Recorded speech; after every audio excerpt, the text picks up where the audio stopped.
Meu nome é Rafael, eu tenho 26 anos. Meu nome é Jéssica, eu tenho 21 anos e sou estudante. Meu nome é Maiquinho Pereira, tenho 23 anos. Meu nome é Pauline Maiara sou Teixeira de teatral Almeida, e tenho faço 28 relações anos, públicas aqui na sou Unicinos. biomédica, trabalho com patologia no hospital.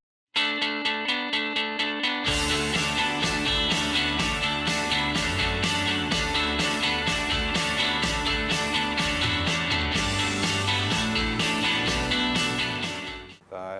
É a geração Facebook, tá? É exatamente isso. Eu acumulo experiência e mostro isso para todo mundo. Tá? E não eu tenho patrimônio e mostro isso para todo mundo. O meu patrimônio é a experiência. A ideia do primeiro eu, depois nós. Família pode ter a cara que eu quiser.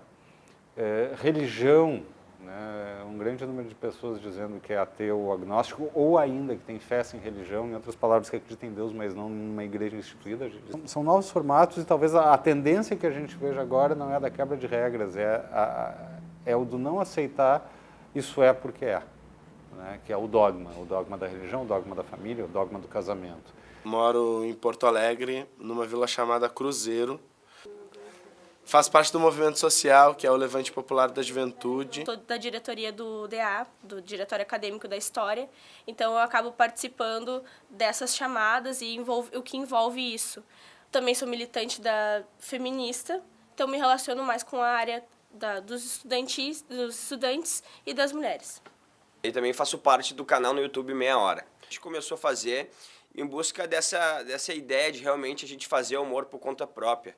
A gente via tanta coisa montada, superficial, que quando se vai para a TV não consegue falar os assuntos que realmente se quer falar. E quando a gente viu Porta dos Fundos, por exemplo, a gente se apaixonou e a gente quis fazer algo parecido. Há 2 anos, desde fevereiro de 2014, a gente bota toda terça-feira um vídeo de humor abordando todos os temas possíveis. Com 20 anos, eu perdi a audição. Até hoje não tenho um diagnóstico preciso do que aconteceu. No primeiro momento a gente não conseguiu pôr aparelho auditivo, até porque a audição era muito flutuante. Não tinha como adaptar um aparelho auditivo no momento para mim, então eu tive que me adaptar. A família é onde se constrói o amor. Independente de se é uma relação homossexual, homoafetiva, ou se é uma relação heteroafetiva, eu acho que onde se constrói o amor é uma família, é um lar.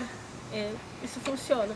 Nem se ter laço sanguíneo, se é biológico ou não biológico, é o grupo que te acolhe, que te dá carinho, que te dá afeto, né, que te respeita. Até inclusive isso é bem polêmico, né? Hoje em dia, a família tem que ser mãe, tem que ser pai, tem que ser um negócio quadrado. Eu acho que, pelo que eu vi, todo mundo concorda aqui que não, né? Que família é um grupo de pessoas que te desejam um sentimento bom, né? Exatamente.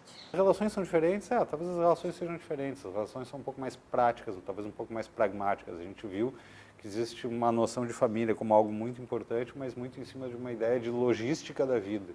É legal para resolver problemas, para ajudar, mas é legal que dure enquanto for bom. E se aceita que ela pare de durar quando não estiver sendo bom. Essas precisando ser adotadas, né? Então, se vai ter uma família que vai te dar amor e carinho, não interessa se é um homem ou uma mulher, se são 2 homens, 2 mulheres. Família é família. Eu acho que é super positivo isso, né? Até se tem uma ideia totalmente errada do família homoafetiva vai construir, né? Esse menino que foi adotado agora vai ser gay, então, já que ele está sendo criado por um casal homoafetivo. Quando a gente sabe que isso não existe, né? Que ele vai se constituir cada vez mais se ele está numa família feliz. Se ele está numa família feliz que dá amor para ele vai ser feliz e vai se constituir um homem bom, né? Mas se ele está numa família que de repente não quer ele ali, que não tem condições de cuidar dele, ele vai ser pior, vai ter mais riscos do que numa família que ele tá bem. Que adotar é um gesto tão bonito também, porque tem várias pessoas que precisam de um lar, né? E que o Estado garante alguma coisa, mas é muito precário, né? Esses centros de adoções, eles têm crianças que, enfim, eles têm um lar, eles têm um lugar, mas eles se sentem muito sozinhos, né? No sentido que é isso, nascer num reformatório é um lugar horrível, porque tu não sente laço, tu tem amigos, tu não tem família. que a gente tem hoje claramente é mais experimentação. As pessoas estão se dando essa liberdade. É difícil tu te colocar um tag, uma etiqueta e dizer sou isso ou sou aquilo, mas sem precisar se rotular, as pessoas sim estão se... Como outras gerações já experimentaram várias outras coisas, lícitas ou ilícitas, e várias outras posições lícitas ou menos lícitas. E o fato é que hoje talvez isso seja um pouco menos às escuras. Tem os homofóbicos, né? Eu Sei lá por qual motivo, mas, né? Sim. Sempre se tem. Mas, na verdade, sempre existiu, né? Mas tá agora, diminuindo, só está sendo mais divulgado porque tem questão jurídica envolvida. Então, querendo ou não, sistemas tão tradicionais como o lado jurídico, que tem aquela coisa de pensar, será que é o certo, né? 2 homens ou 2 mulheres. Mas também pensando na questão histórica, a gente pode ver que isso é uma construção que se deu baseado nos ideais da igreja, por exemplo, né? A igreja trouxe essa ideia de que o casal era homem e mulher. Então, quando se constitui uma coisa diferente e que a igreja critica, acaba virando um tabu na hora de falar justamente por isso, né? Porque a igreja construiu vários tabus na nossa fala e que hoje, graças a Deus, a gente vem aumentando a conscientização e a discussão sobre esses assuntos. Mas lá a igreja trouxe essa fala de que é assim e deveria ser assim. Então, por isso o tabu. Eu acredito que tem muito preconceito, sim, na questão do gênero, não só contra gays e lésbicas, mas contra a mulher também. A mulher também tem muito preconceito. Enfim, recebe menos, se faz o mesmo trabalho que o cara e tal. Então, o preconceito de gênero é muito desse negócio do homem se achar o pilar de tudo, né? E o resto que vem é, bom, secundário ou não pode, né? Eu acho que isso também tem muito, né?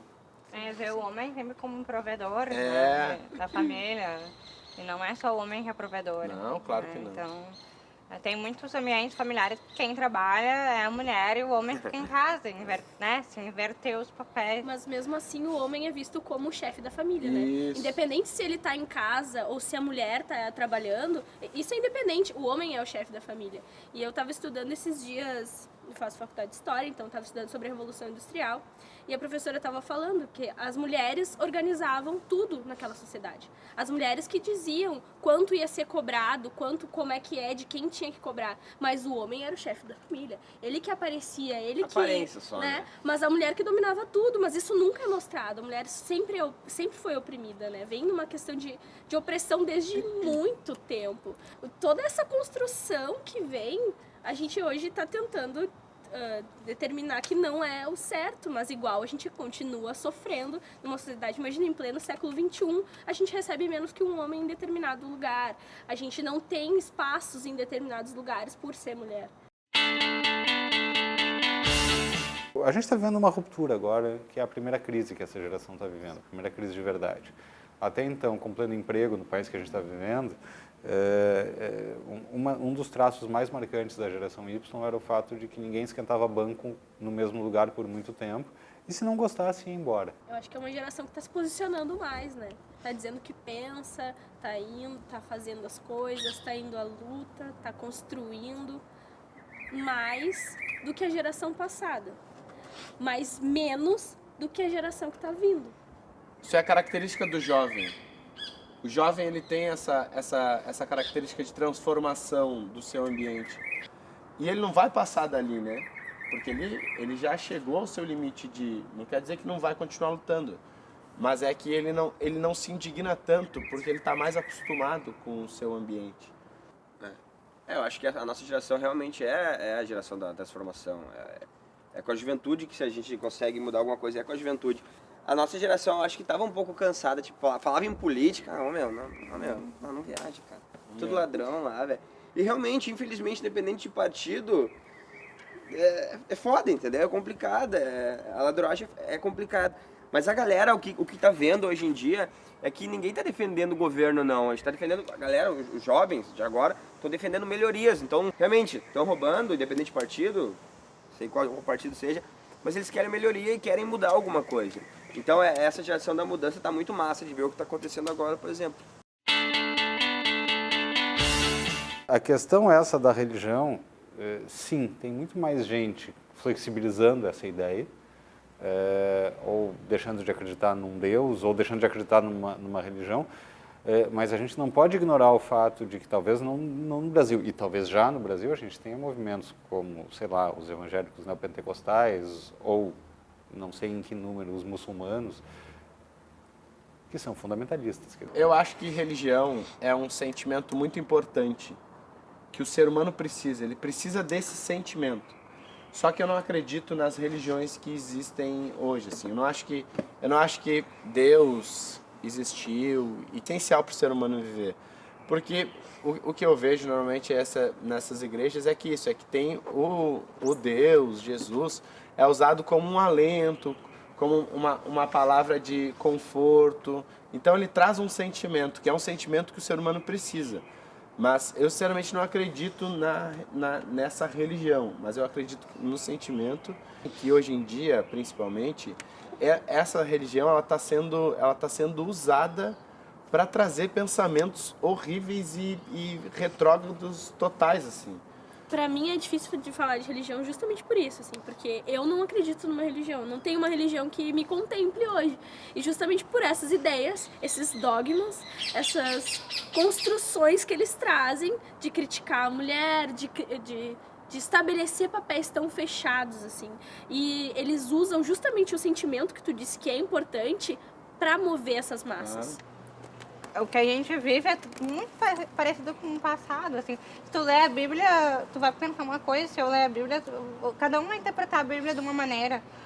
Então, será que a Bíblia falou mesmo que a gente tem que ser submissa? Será que a Bíblia mesmo foi fiel a o que realmente aconteceu com Jesus? Será que Jesus não tinha uma mulher? Então, enfim, eu acho que tem... a Bíblia é um livro de história, contado para homens, que foi cortada as partes que foi conveniente para eles, né? Então, eu acho que o único sentimento que unifica todas as religiões é esse, é o amor ao próximo. Eu acho que eu, como estudante de história e de licenciatura, né, me vejo como uma professora, então o meu sonho é, de repente, poder formar pessoas que pensem de um jeito melhor, olhando pra frente, seguindo aqueles ideais que hoje a gente segue, que a gente vê a nossa geração, a próxima geração seguindo. Meu sonho é viver numa sociedade melhor, assim, de todos os sentidos. Porque eu acho que se a gente se acomodar, se a gente não fizer nada, não vai mudar, né? Tem que partir da gente, assim. Conseguir ver uma sociedade mais justa, assim. Sei que tá longe, que tá difícil e talvez eu não veja, mas esse é meu sonho, assim. Porque é muita desigualdade, é muita besteira, é muita picuinha, é muito pensamento pequeno e eu acho que isso nos mata enquanto sociedade. Assim. Meu sonho era mais ou menos esse, da gente tornar o humano mais humano, assim. Então meu sonho é isso, é seguir no que eu amo, no que eu gosto e o dinheiro vem consequentemente e tá perto das pessoas que eu amo, é bem isso aí mesmo. Eu tenho vários sonhos, todo mundo tem os mesmos direitos, que tenha a humanização assim, do processo até, hospitalar. A gente tem que ser mais humano nas nossas ações, a gente tem que ser mais atento, ter mais educação, ser mais sensível em todos os espaços, seja ele dentro da área de saúde, seja o jurídico, seja a polícia. Então, tudo que tem contato humano, a gente precisa um pouco mais de humanização. A gente tem que ter direito à cultura, à saúde, tudo isso de uma forma igualitária, não importa de onde tu veio. Eu quero que todo mundo tenha uma vida, seja livre, que tenha pensamentos conscientes, que consuma conscientemente, que reduza a quantidade de consumo, que a gente não compre por comprar, que a gente viva numa sociedade mais harmônica. Então é uma coisa global, assim, desde do pensamento mais pequeno, que é o jornalismo, que é a história, que é a saúde, mas que engloba uma coisa muito maior, engloba muito mais coisas. Porque é um puta sonho, né?